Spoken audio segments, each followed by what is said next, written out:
Existe una figura que ha atravesado prácticamente todas las civilizaciones de la historia humana.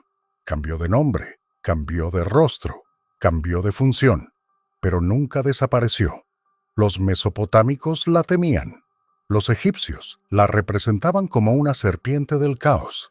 Los hindúes nunca la vieron como tú imaginas. Y el cristianismo le dio el nombre que hoy conoce el mundo entero: el diablo. Pero aquí está la pregunta que casi nadie se hace. ¿Todas estas religiones están hablando de la misma figura? ¿O cada una creó su propio enemigo? Hoy vamos a recorrer 7 tradiciones, desde la antigua Mesopotamia hasta el cristianismo, para entender cómo cada una explicó el mal. Prepárate, porque algunas cosas te van a sorprender. Antes de empezar, haz algo por mí. Suscríbete al canal y activa la campanita, porque este es un contenido que exige profundidad y yo preparo material así todas las semanas. Y déjame en los comentarios, ¿cuál de estas religiones te gustaría entender más? Mesopotamia, hinduismo, budismo, judaísmo, islam, espiritismo o cristianismo. Comenta ahora, porque al final te voy a hacer una pregunta que tiene mucho que ver con esto. ¿De acuerdo? Entonces vamos. Mesopotamia y una aclaración sobre Egipto. Vamos a empezar por el principio de todo. Mesopotamia, la tierra entre los ríos Tigris y Éufrates, la cuna de la civilización. Y aquí viene la primera sorpresa. Los mesopotámicos no tenían un diablo. No tenían esa figura única, suprema, líder de todo el mal. Lo que sí tenían era un mundo habitado por demonios, espíritus llamados Udug o Utuku, y entre ellos los temidos Gallu y Lamashtu, una demonio femenina que atacaba a mujeres embarazadas y recién nacidos.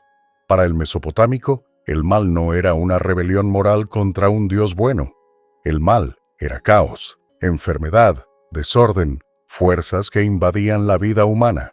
La persona no pecaba y por eso era atacada. Simplemente era vulnerable a esos espíritus y necesitaba rituales y amuletos para protegerse. Fíjate bien en esta diferencia, porque es fundamental. Aquí el mal es una fuerza impersonal y múltiple, no una persona. Y como mucha gente suele confundirse, déjame separar una cosa. Egipto es una civilización diferente de Mesopotamia. En Egipto, la figura que más se acerca al mal era Apep, también llamado Apophis, una serpiente gigante que cada noche intentaba devorar al dios solar Ra y sumergir el mundo en la oscuridad. Pero, otra vez, Apep no es un diablo tentador. Es el caos que amenaza el orden cósmico, la Ma'at. No existe un infierno para pecadores gobernado por él. Guarda esta imagen de la serpiente. Va a volver. Hinduismo. Ahora damos un salto hacia Oriente, hacia el hinduismo, una de las tradiciones religiosas más antiguas y complejas del planeta. Y aquí viene otra sorpresa para quien está acostumbrado a la visión occidental. El hinduismo no tiene un diablo. No existe un ser único y supremo del mal, opuesto a Dios. Lo que el hinduismo sí tiene son los asuras, seres poderosos que se oponen a los devas, los dioses. Pero atención, los asuras no son el mal absoluto. Representan el ego, el orgullo, la ambición, la ignorancia. Y en algunas historias, un asura incluso puede alcanzar la iluminación. ¿Por qué? Porque en la lógica hindú, el gran problema de la existencia no es el pecado, es la ignorancia, el avidya. El verdadero enemigo no está allá afuera, en un ser con cuernos. Está adentro. Es el apego, el deseo desordenado, la ilusión que mantiene al alma atrapada en el ciclo de las reencarnaciones. Entonces, mientras el occidental pregunta, ¿quién es el diablo?, el hindú pregunta, ¿qué me mantiene atrapado en la ilusión? Es una forma completamente diferente de ver el mal. Budismo. Del hinduismo pasamos naturalmente al budismo, que nació en la misma región y heredó parte de esa visión. El budismo tampoco tiene un diablo en el sentido cristiano, pero sí tiene una figura fascinante: Mara. Mara es descrito como el tentador que apareció ante Buda en la noche de su iluminación. Intentó de todo. Envió ejércitos para asustarlo. Envió a sus hijas para seducirlo. intentó despertar miedo y deseo en el corazón de Buda. Y Buda simplemente tocó la tierra y permaneció inmóvil. Mara fue derrotado no con violencia, sino con conciencia. Pero presta atención a este detalle genial. Para muchas escuelas budistas, Mara es una metáfora. Representa los obstáculos internos, el deseo, el miedo, la distracción, el apego a la vida. Mara es, en última instancia, la propia mente no entrenada. Entonces, el diablo budista no vive en el infierno, vive dentro de tu cabeza, todos los días, intentando sacarte del camino. Judaísmo. Ahora llegamos a un punto absolutamente crucial, y aquí te pido toda tu atención, porque es aquí donde mucha gente se equivoca. El judaísmo. Y cuando hablo de judaísmo, hablo de la tradición rabínica, judía, no de la lectura cristiana del Antiguo Testamento. Son cosas diferentes. En hebreo, la palabra Satán originalmente ni siquiera es un nombre propio. Significa adversario, acusador, aquel que se opone. En el libro de Job, por ejemplo, el Satán aparece como un miembro de la corte celestial, casi como un fiscal que cuestiona la fidelidad de Job delante de Dios y con el permiso de Dios. No es un rival de Dios, es un siervo con una función. Esa es la gran diferencia. En el judaísmo tradicional no existe un dualismo. No existe un Dios del bien luchando contra un Dios del mal, en igualdad de condiciones. Dios es soberano y único. El mal no es un segundo poder. Está bajo el control del Eterno.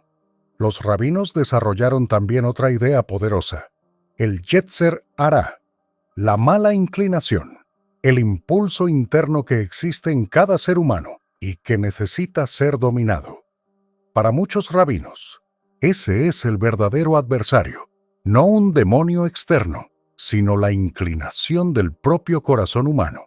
Entonces, en el judaísmo, el diablo es mucho menos un personaje y mucho más un papel, una función y una tendencia. Guarda esto, porque va a contrastar fuertemente con lo que viene después. Islam. Del judaísmo caminamos hacia el Islam, que reconoce muchas de las mismas raíces, pero da un paso en una dirección propia. En el Islam, la figura es Iblis, también llamado Shaitán. La historia es impactante. Según la tradición islámica, cuando Dios creó a Adán, ordenó que los ángeles se postraran ante él. Todos obedecieron, menos Iblis. ¿Y el motivo? El orgullo. Iblis dijo: «Yo soy mejor que él. A mí me creaste del fuego y a él del barro». Fue la soberbia lo que lo hizo caer. Pero hay un detalle teológico importante. En el Islam, Iblis generalmente no es clasificado como un ángel caído, sino como un jinn, una criatura hecha de fuego, con libre albedrío. Y desde entonces, Iblis se convirtió en el gran susurrador, aquel que susurra en el corazón de los seres humanos para alejarlos del camino recto. Aquí ya aparece algo más cercano a la figura occidental, un ser personal, identificable, que se reveló y que activamente tienta al ser humano. Pero, y esto es esencial, incluso en el Islam, Iblis no es igual a Dios. Es una criatura, con un tiempo limitado, que actúa dentro de lo que Dios permite. Espiritismo. Ahora damos un salto enorme en el tiempo, hacia una tradición mucho más reciente.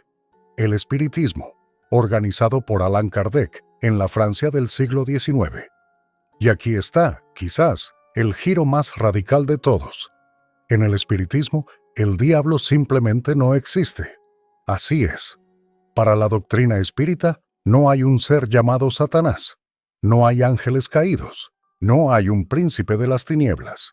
Lo que existe son espíritus en diferentes niveles de evolución moral. Los llamados espíritus inferiores o imperfectos serían aquellos que todavía están atrasados, atrapados en pasiones, capaces de causar el mal, pero no están condenados eternamente. Según la lógica espírita, todos evolucionan, vida tras vida.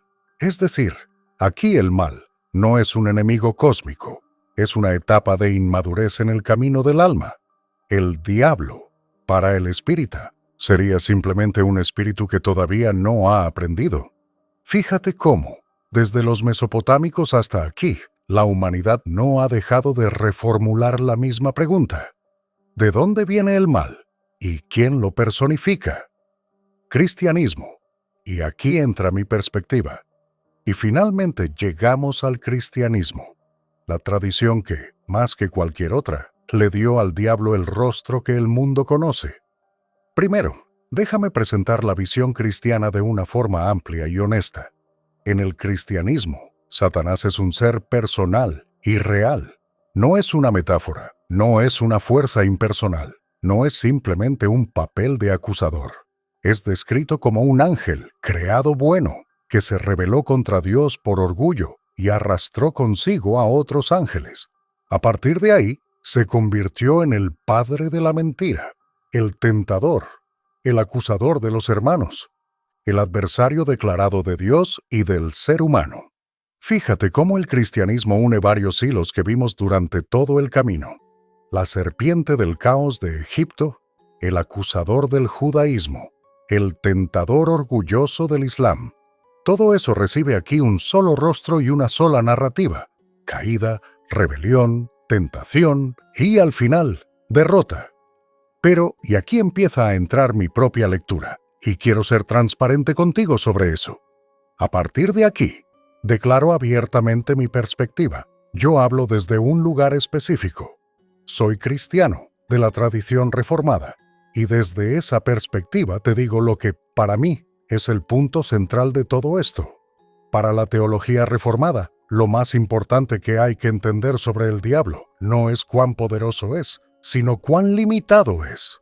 Es una criatura, no es eterno, no es omnipotente, no es un antidios en igualdad de condiciones.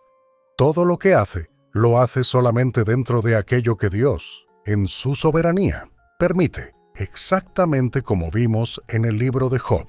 Y ahí está el contraste más fuerte de todo este video.